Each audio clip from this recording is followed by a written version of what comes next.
Bien, nouvelle vidéo sur la socialisation, la socialisation selon l'origine sociale.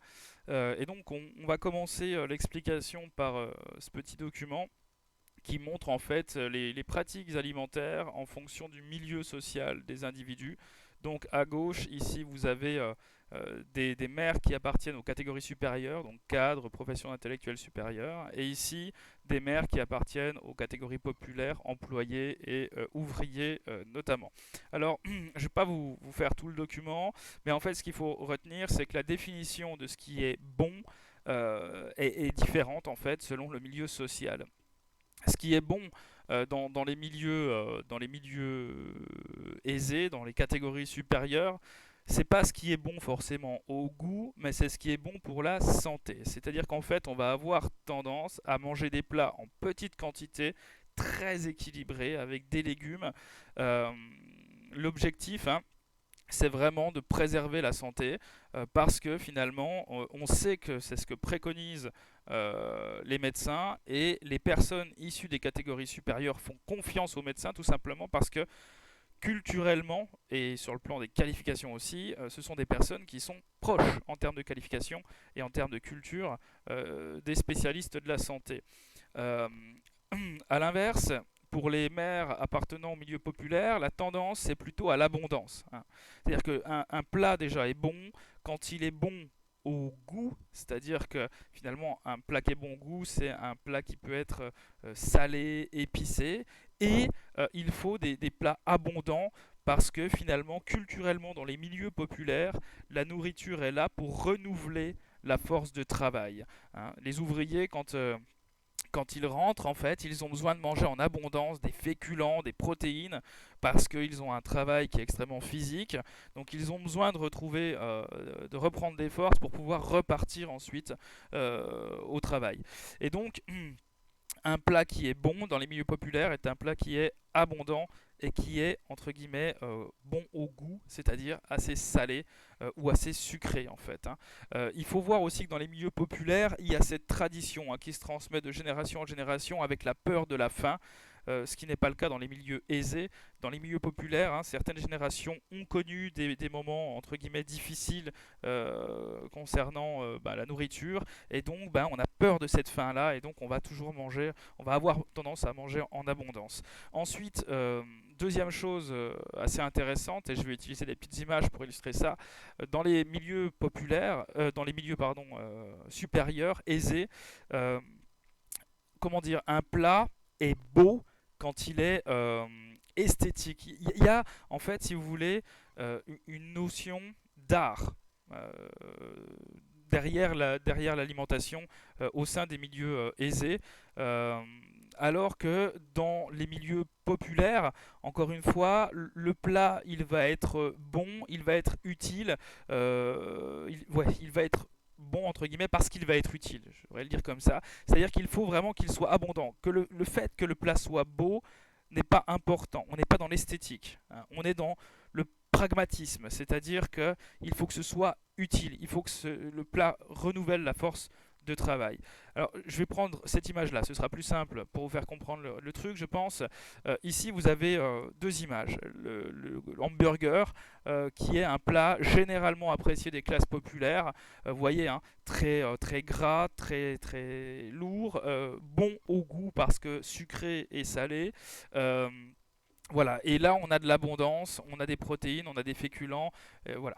Ici, on a un plat qui est beaucoup plus léger, beaucoup plus raffiné dans l'esthétique et bon pour la santé. Vous voyez, un mélange de légumes très légers avec juste ce qu'il faut en termes de protéines.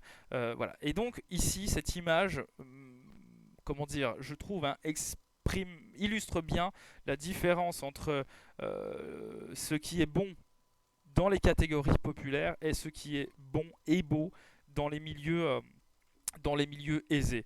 En fait, si vous voulez, hein, ce qu'il faut, ouais, je vous le dirai après. Deuxième image concernant, je vais rester dans l'idée du bon et du beau. Je vous ai mis deux images. Alors lui, c'est quelqu'un qui a fait de la télé-réalité. Je ne connais pas son prénom, je suis désolé. Et lui, c'est Dominique de Villepin, ancien Premier ministre de la France sous Monsieur Chirac dans les années 2000. Il a été élu à plusieurs reprises homme politique le plus sexy en fait en France. Voilà. Et vous avez ici deux critères de beauté totalement différents. Là, des critères de beauté qui sont plutôt propre au milieu populaire, c'est-à-dire quelqu'un de très musclé, avec beaucoup de tatouages. Or, les tatouages finalement sont considérés, notamment par les milieux aisés, comme quelque chose de vulgaire, vulgaire au sens de commun. Voilà, ça n'a pas vraiment d'intérêt, c'est basique, c'est pas très recherché. Alors que là, vous voyez, on n'a pas une grosse musculature, mais juste ce qu'il faut. Voilà. On est musclé, mais pas trop. Toujours dans cet équilibre, dans cette finesse, dans cette justesse, hein, propre au milieu favorisé, au milieu aisé. Et enfin, toujours pour rester dans cette notion de beau, euh, vous avez deux tableaux, ici Guernica de Pablo Picasso que tout le monde connaît je suppose, et ici une image d'un bateau sur l'eau que j'ai trouvé sur internet. Si on demandait finalement à des gens issus des classes populaires quel tableau finalement est le plus beau, il y a de grandes chances que la plupart des personnes répondent celui-là, tout simplement parce qu'il renvoie à quelque chose de concret. Voilà, il n'y a pas d'abstraction ici, c'est très concret, c'est un bateau sur l'eau, c'est très bien représenté, c'est très bien fait. Donc c'est beau. Si vous demandez au milieu aisé, la quasi-totalité des gens vont vous dire ce tableau-là. Ce tableau-là est magnifique parce que déjà ils vont savoir que c'était Pablo Picasso et parce qu'en fait il raconte une histoire, il raconte la guerre d'Espagne. Le seul truc c'est que pour savoir ça, il faut avoir un certain niveau de qualification, il faut avoir fait des études, ce qui est le cas pour les milieux aisés, ce qui n'est pas forcément le cas pour les milieux populaires. Vous voyez, en fait, si vous voulez, ce que j'essaie de vous faire comprendre, c'est que le goût n'est pas naturel, il n'est pas inné, il est acquis, il est construit socialement, il dépend finalement. Les goûts sont variables selon l'origine sociale, tout comme les critères de beauté en fait. Si vous voulez, pour le dire autrement, les familles aisées aiment ce qui est abstrait pour une simple et bonne raison, c'est qu'elles ont un certain niveau de qualification et qu'elles comprennent aussi un certain degré d'abstraction. Voilà. Pour les milieux populaires, beaucoup moins de qualifications, beaucoup moins d'études. Les milieux populaires aiment ce qui est concret, ce qui a un rapport au réel, à la réalité. D'accord. Pragmatisme. D'où l'image du tableau. Voilà. J'espère que vous avez compris le message que j'essaye de vous faire passer. Alors, pour le coup, la socialisation selon l'origine sociale n'a pas seulement un impact concernant le goût et la définition de ce qui est beau et moins beau, ça a un impact aussi sur la scolarité des élèves. Je m'explique, ça c'est un document que j'adore utiliser en seconde, en première, en terminale. C'est une étude qui a été réalisée en fait sur une génération, enfin c'est la même génération de 1995 à 2002. On regarde finalement la trajectoire des élèves français. Si vous prenez donc les élèves de 6e en 1995, 38% des élèves de 6e étaient des élèves enfants d'ouvriers. Seulement 16% des élèves de 6e en 1995 étaient des enfants de cadres. Voilà. Alors ça c'est très simple à expliquer, c'est qu'en France l'école est obligatoire jusqu'à 16 ans et qu'en l'occurrence il y a plus d'ouvriers que de cadres. Dans la population active occupée et dans la population active tout court, donc ceux qui sont sur le marché du travail, vous avez à peu près 30% d'ouvriers et 17% de cadres. Donc il est tout à fait logique de voir 38% d'élèves de 6e enfants d'ouvriers et seulement 16% d'élèves de 6e enfants de cadres, tout simplement parce qu'il y a plus d'enfants d'ouvriers que d'enfants de cadres. Maintenant, regardez ce qui se passe au fur et à mesure qu'on monte le niveau en fait et la sélection. Si vous prenez les bacs généraux avec mention en 2001, donc c'est la même génération, ce sont les mêmes enfants, hein, seulement 15% des bacheliers généraux avec mention étaient des enfants d'ouvriers et 42% des bacheliers généraux avec mention étaient des enfants de cadres. Donc voyez bien une surreprésentation des enfants de cadres. Je vous rappelle que les cadres ne sont que 17% dans la population active, et une sous-représentation des enfants d'ouvriers. Je vous rappelle que les ouvriers représentent 30% à peu près de la population active. Voilà. Et ce qui est assez hallucinant, c'est les élèves inscrits en classe préparatoire aux grandes écoles, donc les CPGE. Je vous en ai déjà parlé, on en a parlé dans la vidéo précédente, hein. Ce sont des filières très sélectives post-bac et vous avez 55% des étudiants des classes préparatoires, qu'elles soient scientifiques, littéraires ou économiques, hein, qui sont des enfants de cadre et seulement 9% des étudiants inscrits en CPGE qui sont des enfants d'ouvriers. Ce qui signifie que sur 100 étudiants de prépa, il y en a seulement 9, hein, d'accord, qui sont enfants d'ouvriers, alors qu'encore une fois, ils étaient 38% d'élèves de 6e en 1995. Donc là, si vous voulez, si l'égalité des chances existait réellement dans notre système scolaire, les pourcentages en fait resteraient sensiblement les mêmes, d'accord. Il ne devrait pas y avoir ces différences très très importantes au fur et à mesure que la sélection et que le niveau scolaire augmente. Alors ça se traduit aussi par, entre guillemets, le choix d'orientation des élèves en fonction de leur origine sociale. Je vais juste prendre l'exemple des SECPA, hein.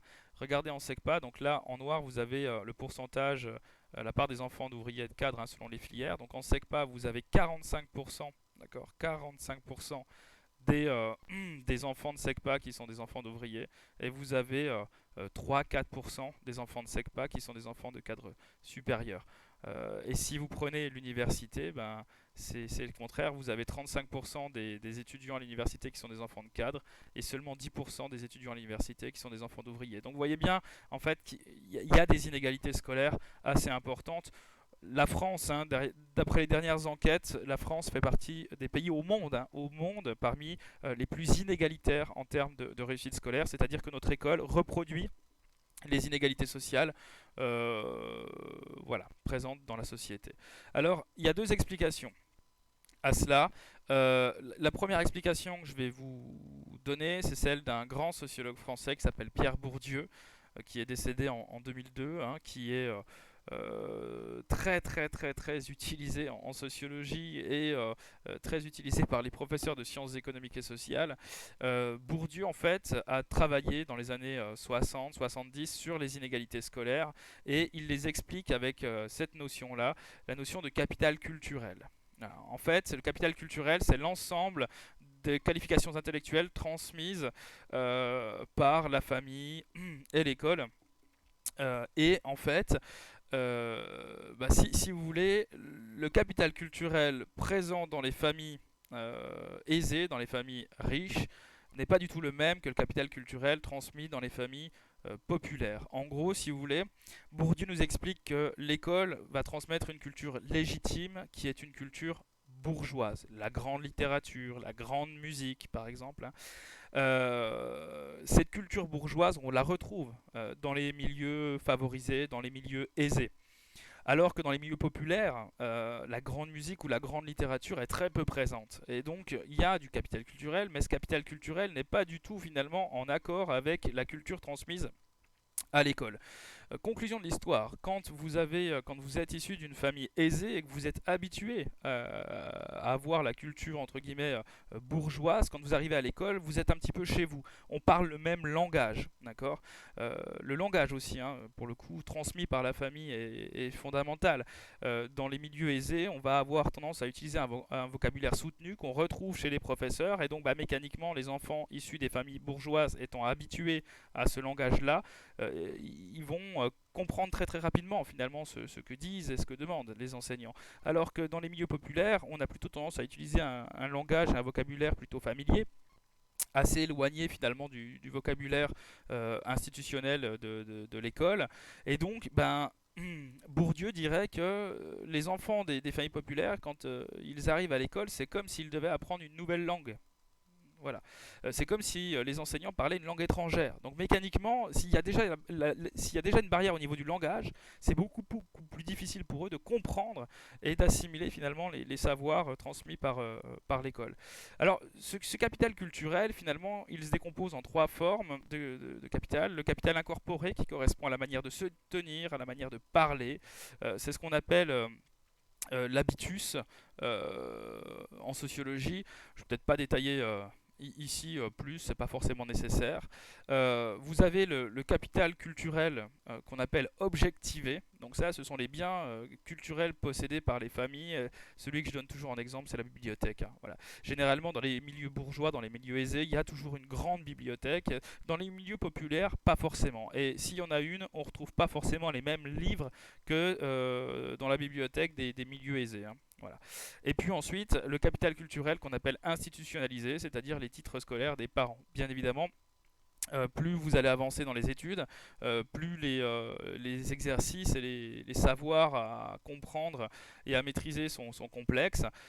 Si les parents ont fait beaucoup d'études, ils vont pouvoir aider assez facilement leurs enfants. Si les parents n'ont pas vraiment fait d'études, bah, ils ne pourront pas aider leurs enfants. Et donc, bah, bien évidemment, ça va créer des inégalités dans l'apprentissage, dans la vitesse de compréhension des cours et donc dans les résultats scolaires. Donc voilà, en fait, Pierre Bourdieu nous dit il existe des inégalités scolaires, hein, on en a parlé avant, et ces inégalités en fait s'expliquent parce que le capital culturel transmis dans les familles bourgeoises est beaucoup plus élevé et beaucoup plus en adéquation avec le système scolaire que la culture transmise dans les milieux populaires. Ça, c'est la première explication, capital culturel. La deuxième explication, c'est celle d'un sociologue qui s'appelle Raymond Boudon, qui est décédé en 2013, voilà, Raymond Boudon. Et pareil, hein, dans les années 60-70, il va travailler sur les inégalités scolaires comme Pierre Bourdieu, sauf qu'en fait, comment dire, il y a eu une guéguerre, hein, entre Raymond Boudon et Pierre Bourdieu. Raymond Boudon, en fait, va expliquer les inégalités scolaires par rapport aux stratégies mises en place par les familles. Et en fait, il va expliquer que les familles n'ont, comment dire, les familles n'ont pas du tout les mêmes stratégies en fonction de leur milieu social. Je m'explique. Dans les milieux populaires, on va sous-estimer le bénéfice des diplômes. On sous-estime le bénéfice des diplômes parce que généralement, dans les familles populaires, on n'a pas beaucoup de diplômes et donc on n'est pas tellement conscient de l'importance des diplômes et de la valeur des diplômes sur le marché du travail. Alors que dans les milieux favorisés, on a des diplômes et on connaît l'importance des diplômes et on connaît la valeur des diplômes sur le marché du travail. Donc, dans les milieux favorisés, on va surestimer les bénéfices. Dans les milieux populaires, on va sous-estimer les bénéfices. Dans les milieux populaires, on va surestimer les coûts des études. Les fournitures scolaires pour les études supérieures, ça peut être le coût des logements dans les grandes villes, ça peut être aussi le coût des écoles, etc. Donc finalement, dans les milieux populaires, étant donné qu'on a un revenu qui est relativement faible, ce qu'on appelle en économie une contrainte budgétaire forte, on va surestimer les coûts liés à la scolarité, c'est-à-dire qu'on va penser qu'ils sont vraiment très élevés. Alors que dans les milieux favorisés, c'est tout le contraire. Les coûts des études en fait sont sous-estimés parce que les revenus sont beaucoup plus importants et donc on peut se permettre de dépenser beaucoup plus, d'investir beaucoup plus dans le système scolaire en termes de fournitures, en termes d'écoles privées, dans le fait de pouvoir loger les enfants dans les grandes villes pour faire les études, etc. Donc de ce fait, si vous voulez, pour les milieux populaires, le risque de faire de grandes études est élevé, puisqu'on va sous-estimer les bénéfices, surestimer les coûts, alors que dans les milieux favorisés, le risque de faire des études, il est sous-estimé, il est faible en fait, puisqu'on va surestimer les bénéfices et on va sous-estimer les coûts. En fait, il faut rajouter un truc, c'est que dans les milieux populaires, j'ai utilisé le terme d'habitus avant, même si je ne veux pas trop développer ici, dans les milieux populaires, il y a un habitus ancré, c'est celui-là en fait, je vais vous le dire très simplement, il y a une autocensure, c'est-à-dire que étant donné que les parents n'ont pas beaucoup de diplômes, s'ils n'ont pas beaucoup de diplômes, c'est souvent parce qu'ils n'ont pas réussi dans le système scolaire et donc ils vont avoir le sentiment que leurs propres enfants ne pourront pas réussir dans le système scolaire. En fait, dans les milieux populaires, on se sous-estime. Voilà, et ça c'est l'habitus en fait, hein. On incorpore, on intériorise le fait qu'on ne peut pas y arriver et finalement que l'école, les diplômes, c'est pour les autres, c'est pour ceux qui sont issus des milieux favorisés. Bien évidemment, dans les milieux favorisés, c'est le contraire de ce que je viens d'expliquer. Conclusion de l'histoire. Les milieux populaires vont avoir tendance à orienter leurs enfants vers des études courtes Il y a aussi, hein, encore une fois, contrainte budgétaire, c'est-à-dire qu'on va vouloir que les enfants rentrent assez vite sur le marché du travail parce que les enfants, ça a un coût et que de l'argent, on n'en a pas beaucoup, alors que dans les milieux favorisés, on va avoir tendance à pousser les enfants vers des études longues, notamment pour que l'enfant maintienne le milieu social de la famille, hein, d'accord, qu'il n'y ait pas de déclassement, c'est-à-dire qu'il ne faut pas que les enfants fassent un métier moins valorisé que les parents, hein. Euh, et puis, encore une fois, parce que dans les milieux favorisés, on sait que les diplômes protègent du chômage, permettent d'accroître le revenu, etc. Alors, par rapport à ces choix, il y a une enquête récente, hein, du ministère de l'Éducation nationale qui est assez explicite. Vous voyez, avec une moyenne comprise entre 10 et 12 au brevet, d'accord. 83% des parents de cadres souhaitent que leur enfant se dirige vers une filière générale ou technologique, d'accord, compte seulement 30% des parents ouvriers ou employés. Donc là, on comprend vraiment pourquoi, enfin quel est l'impact de la sous-estimation des risques pour les milieux favorisés, de la surestimation des risques pour les milieux populaires. Pour les mêmes résultats, la quasi-totalité des parents de cadres vont dire à leurs enfants faites une filière générale et finalement une majorité des parents ouvriers employés vont avoir tendance à dire à leurs enfants non, partez en filière professionnelle parce que la filière générale ça va être trop difficile, c'est pas pour vous. Voilà. Donc vous voyez comment c'est pas du tout, hein, enfin c'est pas exactement la même pensée que Bourdieu, hein. Là on est vraiment sur des choix des familles, hein, d'accord. Ce qui veut dire aussi ici, c'est que, enfin, ce que Boudon veut dire, c'est que quand les familles font les bons choix, qu'elles soient populaires ou favorisées, alors dans ce cas-là, quand on fait les bons choix, les élèves vont réussir quelle que soit l'origine sociale. Alors que pour Bourdieu, on est davantage déterminé par son origine sociale et notamment par le capital culturel que la famille va transmettre euh, au départ. Voilà.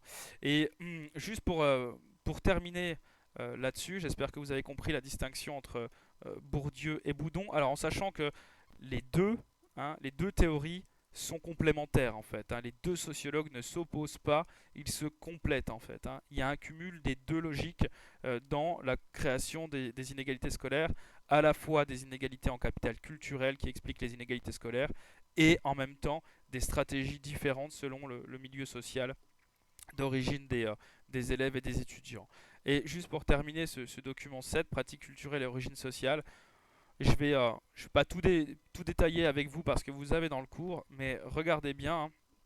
Là, vous avez la transmission, hein, des parents vers les enfants. Donc, c'est les pratiques culturelles des parents et des enfants selon la catégorie socio-professionnelle. Vous avez une note de lecture. Vous voyez, 91% des parents cadres ont une pratique élevée, pardon, de l'écoute de musique. C'est ici.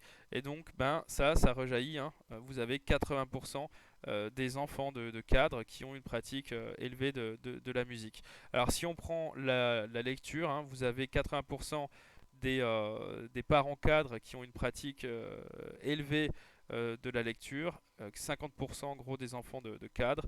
Vous avez seulement 61% des parents qui ont une pratique élevée de la lecture et seulement 30% des enfants d'ouvriers qui ont une pratique élevée de la lecture, ce qui se traduit en fait par ce qu'on appelle des odds ratios. Voilà, là vous avez une lecture des odds ratios. Les parents cadres ont 2,8, c'est celui-là, hein, là, 2,8 fois plus de chances que les parents ouvriers d'avoir une pratique élevée plutôt que moyenne ou faible de l'écoute de musique. Et ben, les enfants de cadre ont 2,4 fois plus de chances que les enfants d'ouvriers d'avoir une pratique élevée de la lecture plutôt qu'une pratique moyenne ou faible. Voilà, donc on comprend bien que plus on va lire, plus on va avoir une culture légitime, bourgeoise, donc un fort capital culturel, ce qui va faciliter la réussite scolaire. Voilà.